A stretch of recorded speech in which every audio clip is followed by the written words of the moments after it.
A chopper slices through the sky and lands smack in the middle of a school stadium mid-match.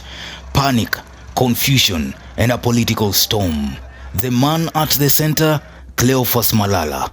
But here's the real plot twist.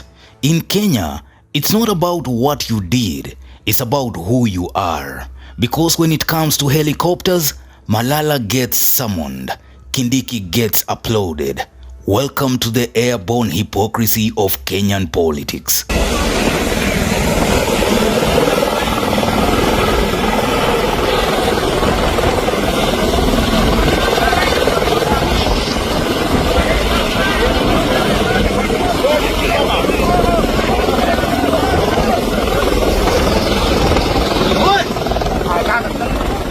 On August 8th, the Directorate of Criminal Investigations DCI wants answers.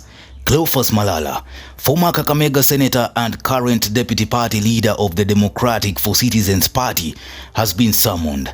His crime?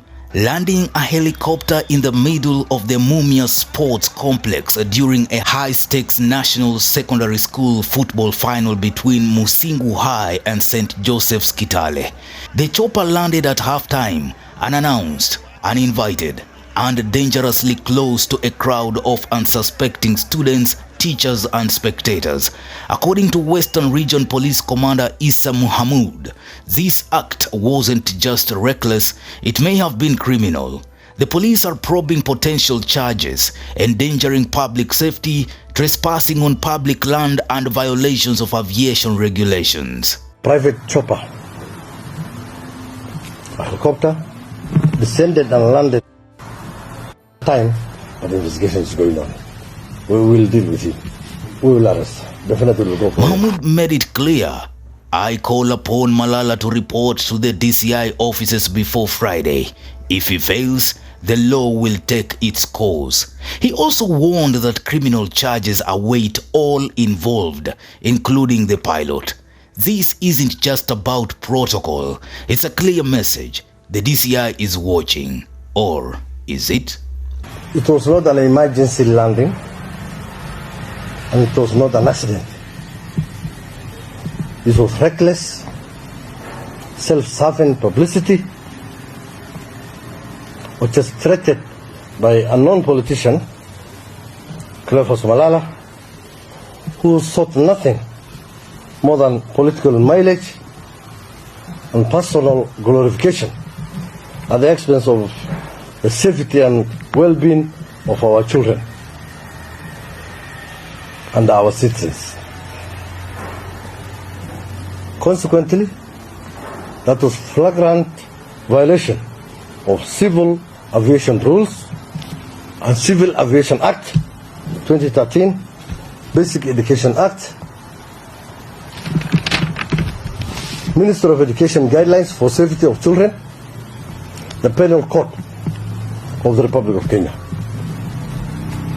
It was this ill-advised intrusion disrupted a national schools event, endangered lives, and caused panic. Because this isn't Malala's first dance with the DCI, back in May, he was summoned over a chaotic political rally in Western Kenya.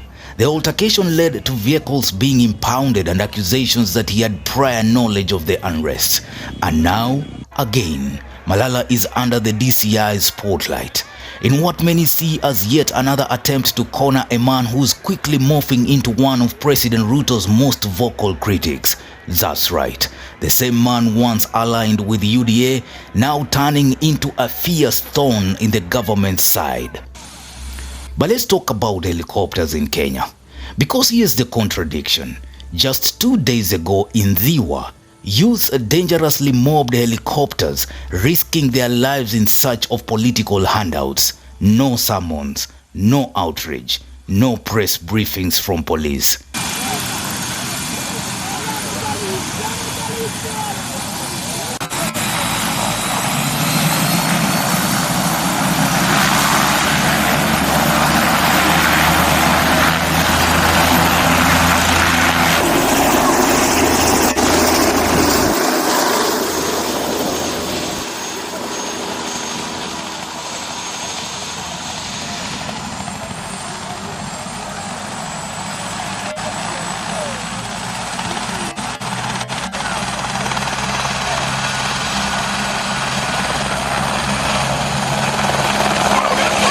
Mimi ni noma si noma.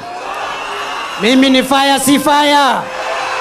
Mimi ni fire si fire. And the Deputy President Kithure Kindiki is practically Kenya's chopper-in-chief. He reportedly traveled with over 7 helicopters to launch, wait for it, a mad classroom. Not a level 5 hospital, not a dam, a mad walled classroom. In Tana River, he and his broad-based government colleagues landed 8 choppers in a tiny village to launch a project that could have used just a pickup and some integrity. Where is the DCI? Kenyans ask. Where is the probe? They argue. Where are the aviation rules? Mimi ni noma si noma. Mimi ni fire si fire. Mimi ni fire si fire. Many Kenyans now argue that what they are witnessing is a troubling trend in Kenya's political space. Weaponizing of law enforcement, selective application of justice, and the theater of power disguised as order. When Malala lands in Mumias, it's a crime scene. But when government officials descend from the clouds in military-grade choppers to commission mad classrooms, it is development.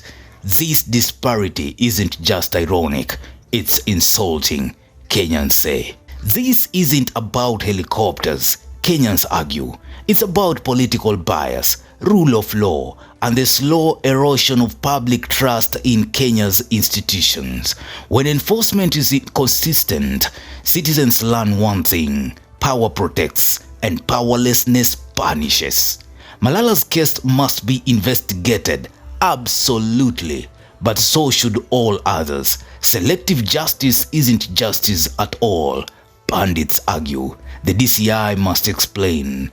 Is Kenya running an institution of law or a scoreboard of loyalty? The helicopter could have crashed. Learners could have been trampled in panic. Lives could have been lost. So let's not belittle this thing. This is a very serious thing.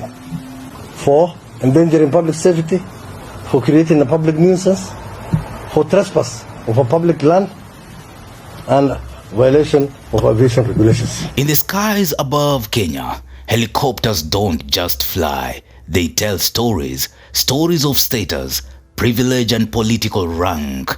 And if you are Cleophas Malala, your landing is a scandal. If you are DP Kindiki, it's a photo op. So, what really lands you in trouble in Kenya? A chopper or a challenge to power? Drop your comments. Newsroom, Maisha TV, Bushabi Jr.